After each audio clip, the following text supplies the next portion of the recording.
Buenas noches. Les habla el cronista de lo inexplicable, su anfitrión en este viaje a través de los testimonios que desafían nuestra concepción de la realidad. Esta noche, nuestro archivo nos conduce a una de las figuras más antiguas y temidas de nuestro folclore, la bruja.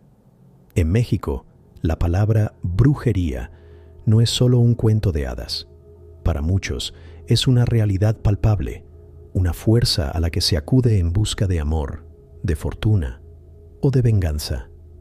Es una práctica que se susurra en los mercados, se ejerce en trastiendas y vive en la memoria de las comunidades.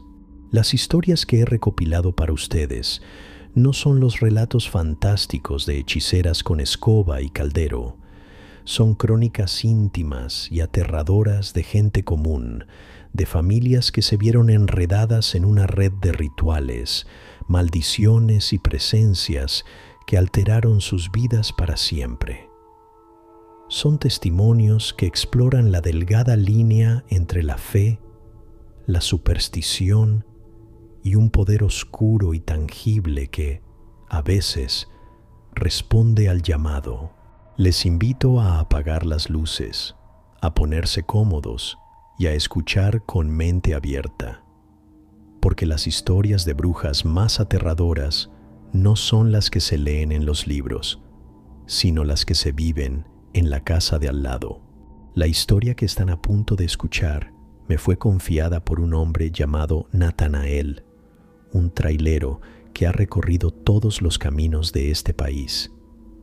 Él insiste en que, después de lo que vivió en su adolescencia, ninguna historia de terror le provoca ya el más mínimo miedo.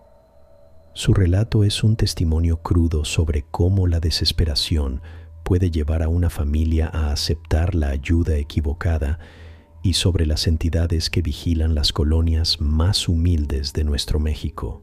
Todo ocurrió a mediados de los años 90. La familia de Natanael acababa de sufrir una tragedia. Su padre había fallecido en un accidente laboral.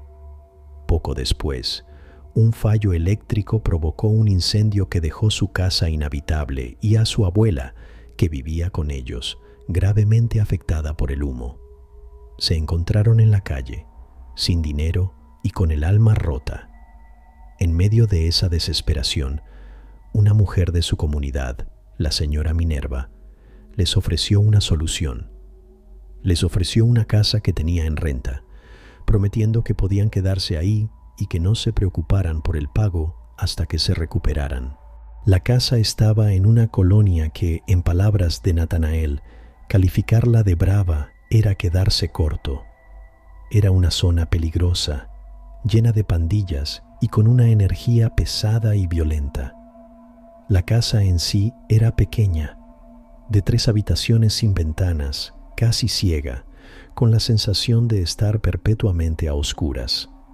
Desde que se mudaron, la salud de su abuela, en lugar de mejorar, comenzó a deteriorarse de una forma alarmante y extraña. La anciana, antes lúcida, empezó a encerrarse en sí misma. Pasaba los días sentada en un sillón, mirando un punto fijo en la pared. Dejó de hablar, y por las noches la familia la veía moverse de forma repetitiva, meciéndose hacia adelante y hacia atrás, mientras sus labios se movían como si masticara algo. Natanael, con solo 15 años, notaba en los ojos de su abuela una mirada de terror puro, como si viera algo que ellos no podían percibir. Una noche, Natanael regresaba tarde de la escuela preparatoria. En la subida de su cuadra, un grupo de unos 15 pandilleros le cerró el paso. Eran sujetos agresivos, muchos de ellos bajo la influencia de alguna sustancia. El miedo lo paralizó.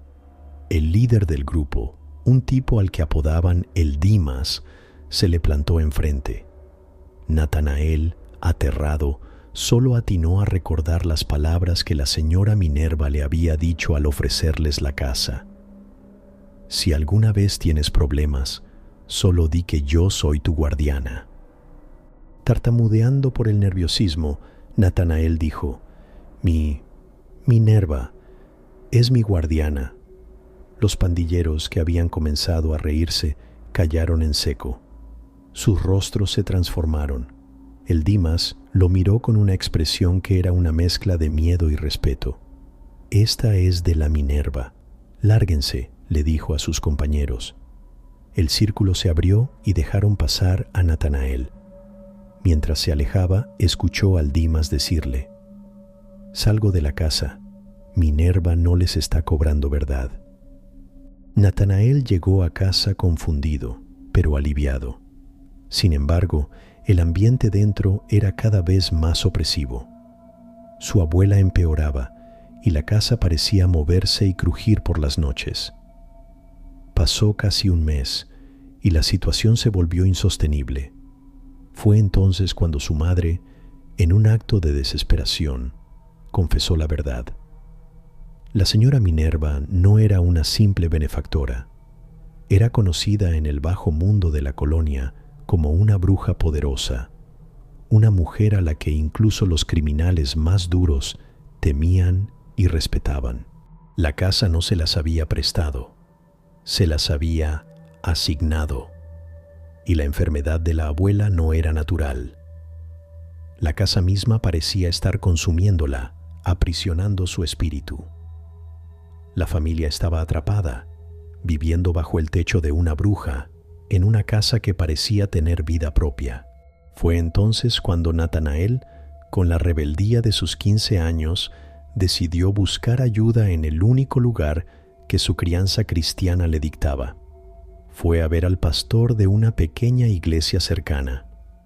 El pastor, un hombre bueno, escuchó la historia y, aunque escéptico, organizó una visita de oración a la casa. El día que el pastor y algunos miembros de la congregación llegaron, la atmósfera en la casa era glacial. Mientras rezaban, se escuchaban ruidos en las paredes y el llanto ahogado de la abuela desde su habitación.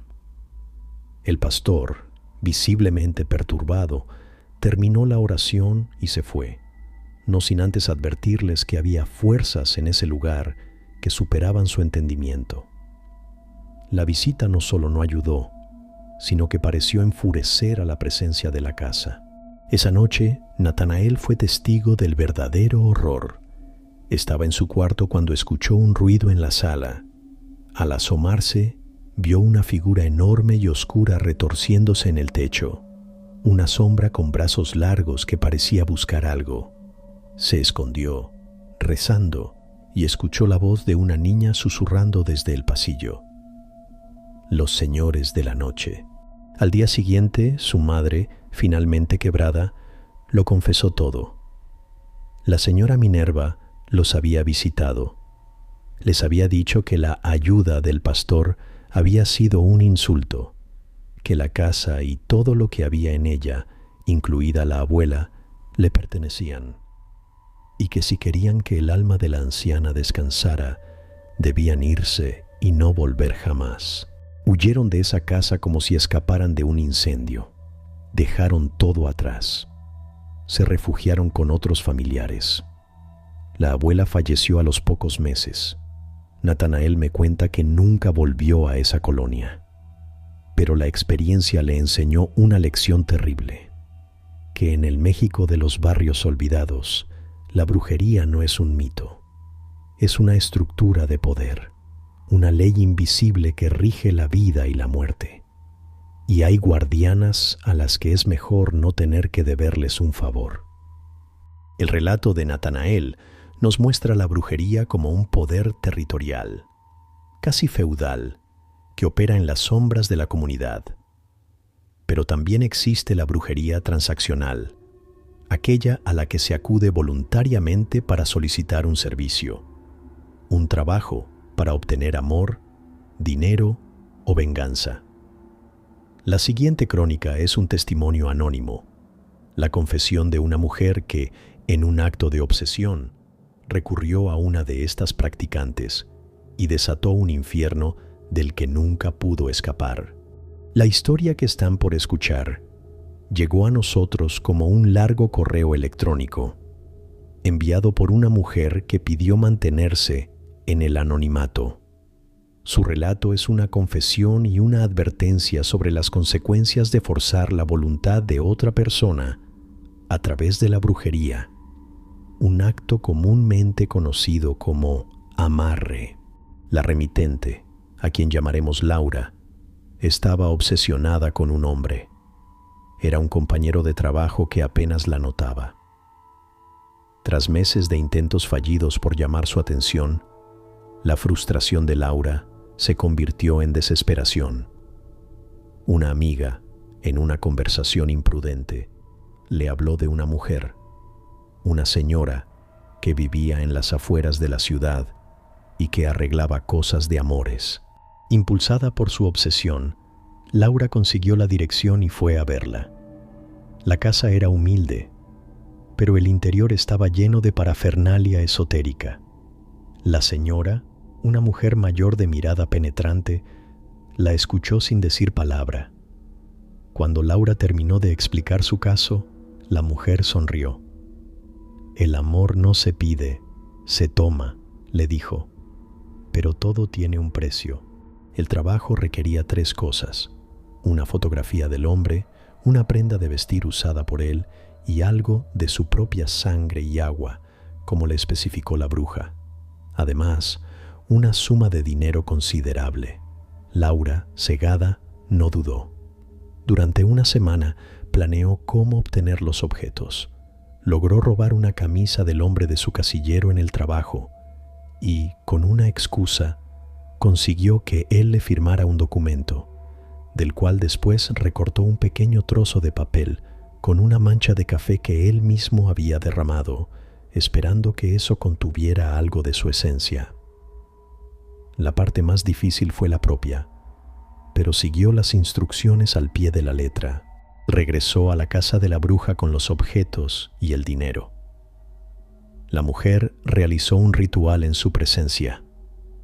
Envolvió la foto y la prenda en un paño negro, junto con hierbas secas y lo que parecían trozos de hueso. Añadió los fluidos corporales de Laura y selló el paquete con cera de una vela negra. Mientras lo hacía, recitaba una letanía en una lengua que Laura no entendió. Al terminar, le entregó un pequeño amuleto. «No te lo quites nunca», le advirtió. «En 7 días será tuyo. Pero recuerda, una vez que la puerta se abre, no se puede cerrar». 7 días después ocurrió. El hombre que antes la ignoraba comenzó a buscarla. La invitó a salir. Fue atento, cariñoso, todo lo que Laura había soñado. Estaba eufórica. Creyó que su problema se había resuelto, pero la advertencia de la bruja pronto cobraría un sentido aterrador. La atención del hombre se convirtió en obsesión. La llamaba a todas horas. La celaba de sus amigos, de su familia. Exigía saber dónde estaba y con quién en cada momento. Su amor no era tierno, era posesivo y asfixiante. La relación, lejos de ser un sueño, se convirtió en una jaula de oro. Laura empezó a sentir miedo. El hombre que había conseguido no era el hombre del que se había enamorado. Era una cáscara vacía, animada por una voluntad que no era la suya. Sus ojos, antes llenos de vida, a menudo se veían vacíos, perdidos. Y a veces, en mitad de la noche, Laura lo escuchaba susurrar un nombre en sueños, el nombre de la bruja. La situación escaló a un infierno de control y abuso psicológico. Laura, atrapada y aterrorizada, se dio cuenta del terrible error que había cometido. Ya no quería a ese hombre, quería liberarse. Volvió a la casa de la bruja, suplicándole que revirtiera el hechizo. La mujer la recibió con la misma sonrisa fría. «Te lo advertí», le dijo. «La puerta está abierta. Él ya no es él y tú ya no eres tú. Están ligados. Romper el lazo ahora sería como arrancarse un miembro. Los dos sangrarían hasta morir». La bruja se negó a ayudar. Dijo que lo hecho estaba. Laura se encontró en un callejón sin salida. La relación se volvió una tortura. El hombre se volvió violento. Laura intentó dejarlo varias veces, pero él siempre la encontraba. Parecía saber a dónde iba antes de que ella misma lo decidiera. Era como si estuviera dentro de su cabeza. El relato de Laura termina aquí. Su correo es una confesión escrita desde un lugar que no revela, escondida, huyendo no del hombre, sino del hechizo que ella misma pagó. Su advertencia final es escalofriante. Nunca intenten robar un alma, porque en el proceso pueden perder la suya. Yo ya no sé dónde termina él y dónde empiezo yo. A veces, cuando me miro al espejo, veo sus ojos mirándome desde adentro. Y tienen hambre. Su historia es un recordatorio de que hay puertas que nunca deben ser abiertas y deudas que se pagan con mucho más que dinero. Hemos escuchado sobre la brujería como un acto de poder y como una transacción desesperada. Pero, ¿qué sucede cuando la brujería no es algo que se busca o se compra, sino algo que se hereda? Cuando es una mancha en el linaje, una condena que se transmite de generación en generación. La última crónica de esta noche es una investigación sobre una familia cuya herencia no era de tierras ni de dinero, sino de un poder oscuro y de una casa que se niega a dejar ir a los muertos. Esta investigación se centra en el testimonio de una mujer a la que llamaremos Edna. Su historia es compleja, abarcando varias generaciones de su familia y culminando en una experiencia que redefinió su percepción de la realidad. Es la crónica de una herencia maldita, centrada en una vieja casona y en el legado de su abuelo, un hombre al que nunca conoció, pero cuya sombra se proyectaba sobre todos ellos. Edna creció sabiendo que en su familia había secretos. El principal era la existencia de una vieja propiedad familiar, una casa en ruinas en las afueras de su ciudad natal, de la que nadie hablaba. Cualquier mención de la casa era recibida con un silencio incómodo o con respuestas evasivas.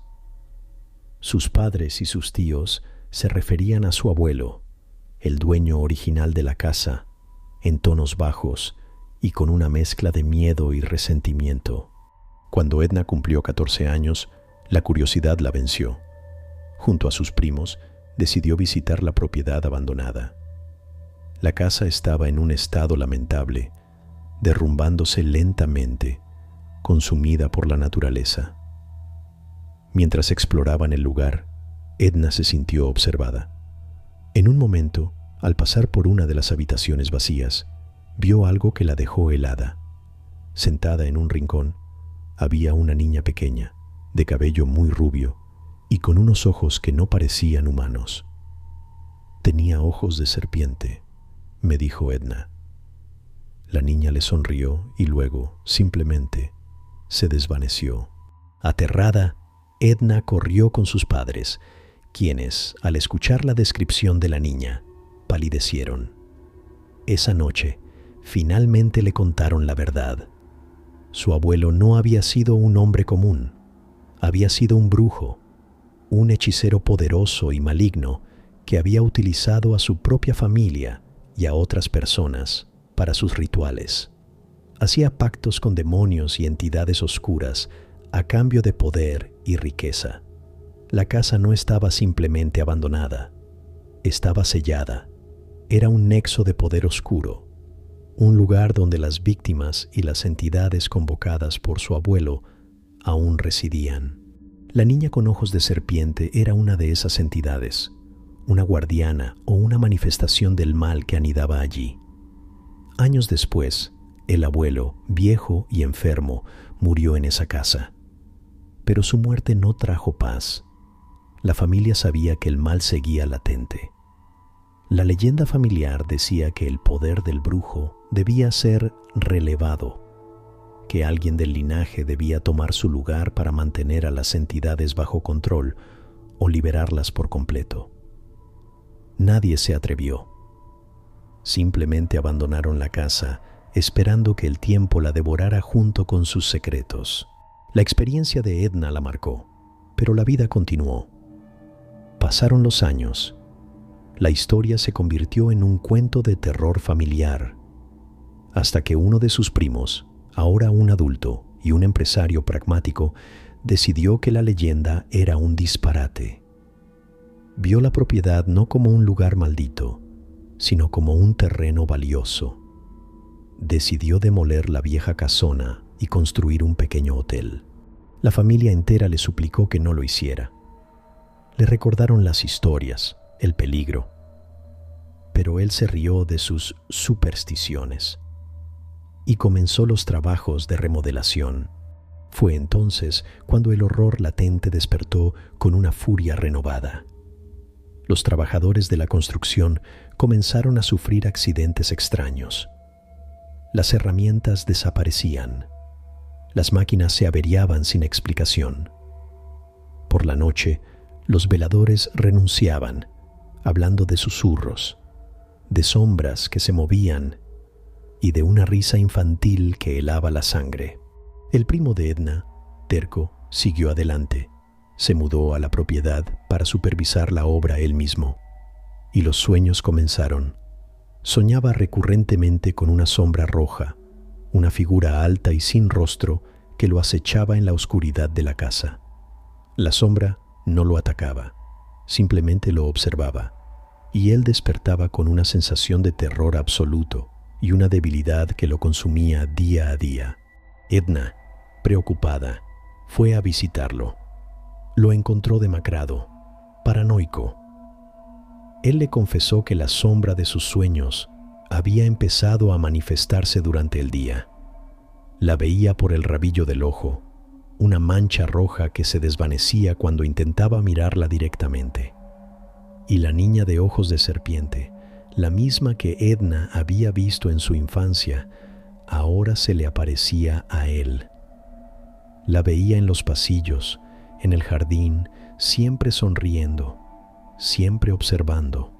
La culminación fue una noche en que Edna se quedó a dormir para acompañar a su primo. En mitad de la noche, despertaron por un sonido que venía del piso de abajo, el sonido de alguien llorando. Bajaron y encontraron al primo de Edna en la sala principal, de pie, inmóvil, mirando hacia un rincón oscuro. «Ahí está», susurró él. «Ha venido por mí». Edna miró hacia el rincón. No vio a la niña. Vio a la sombra roja. Estaba allí, más densa y oscura que nunca, y lentamente se estaba acercando a su primo. No caminaba. Se deslizaba por el suelo como una mancha de tinta, y mientras se acercaba, Edna vio que la sombra no estaba sola. Detrás de ella, emergiendo de las paredes, había docenas de otras figuras, espectros de hombres, mujeres y niños, las víctimas olvidadas de su abuelo. El primo de Edna fue hospitalizado al día siguiente, con un colapso nervioso del que nunca se recuperó del todo. El proyecto del hotel fue abandonado. La casa, o lo que queda de ella, sigue allí, como una herida abierta en la tierra. Edna, quien me confió esta historia, cree que el intento de su primo por profanar el lugar rompió cualquier sello que quedara. El mal que su abuelo convocó ya no está contenido, está libre. Y ella, como descendiente directa, teme que un día una de esas sombras venga a reclamar el relevo que la familia se ha negado a aceptar por tanto tiempo. La brujería, en sus múltiples formas, es un hilo oscuro en el gran tapiz de nuestras creencias. Ya sea como un poder que domina un territorio, una herramienta para los desesperados o una maldición que envenena un linaje, sus historias nos hablan de una realidad paralela, una que opera con sus propias leyes y cobra sus propios precios. Los testimonios de esta noche nos advierten sobre el peligro de jugar con fuerzas que no comprendemos, de abrir puertas que no podremos cerrar y de ignorar las advertencias que nos legan nuestros antepasados. Si usted ha sido testigo de un suceso que se mueve en estas sombras, si su vida ha sido tocada por lo inexplicable, le invito a compartir su crónica en los comentarios o al siguiente correo bandejadehistorias@gmail.com. Este espacio se fortalece con cada testimonio, con cada voz que se atreve a contar lo que vio en la oscuridad. Suscríbase y active las notificaciones. El archivo nunca descansa. Les ha hablado el cronista de lo inexplicable para Historias para no dormir. Que encuentren paz en su noche y que nunca tengan que pedir un favor a la persona equivocada. Buenas noches.